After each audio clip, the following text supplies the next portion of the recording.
Fa mahakasika indray kosa ramofo ny ako ny fankalazana ny fetin'ny Paska no entina amintsika etona ao anatin'ny tatitra moa raha mitaha tamin'ny taon-dasa dia tsy nahitana fiovana firy ny isan'ireo olona natao fizahana ara-pahasalamana nandritra ny alahady ny alatsinain'ny Paska tamin'ny tsy taona ity raha nambaran'ny teo anivon'ny CHU-HJRA Ampefiloha. Fantatra ihany koa fa ny isa fito ireo namoy ainy ka ny telo teo anivon'ny sampam-pitsaboana vonjitaitra ary ny telo ambiny kosa teo anivon'ny sampam-pitsaboana reanimation médicale.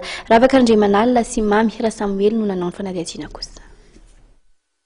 Ny totaly 500 ireo olona natao fizahana ara-pahasalamana teto anivon'ny sampam-pitsaboana vonjitaitra ny hôpitaly CHU-HJRA Ampefiloha nandritra ny tontolo andro ny alahady ny 30 mars sy ny alatsinain'ny Paska omaly voalohany volana aprily.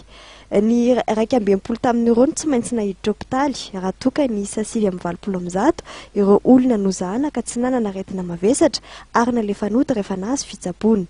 Ny faratrana noho ny fifamaliana teny anivon'ny fiarahamonina noho ny maranisa tamin'ireo tonga teto amin'ny vonjitaitra satria dia nisa 520 izy ireo nandritra ireo roa andro ireo.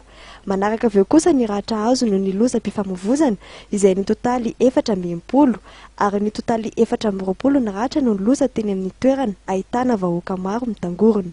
Amin'ny ankapobeny dia mifanakaiky tamin'ireo antotanisa tamin'ny fetin'ny Paska tamin'ny taona 2024 ny antotanisa nivoaka tamin'ity taona ity satria ny totaly 720 ireo olona natao fizaham-pahasalamana tamin'izany ary nisa 770 kosa ireo nahiditra hôpitaly.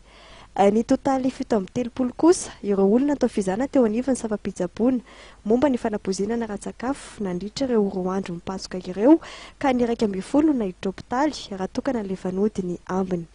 Nahitana fianana ny trangana fikasana amonon-tena tamin'ity taona ity raha mitaha tamin'ny fetin'ny Paska tamin'ny herintaona.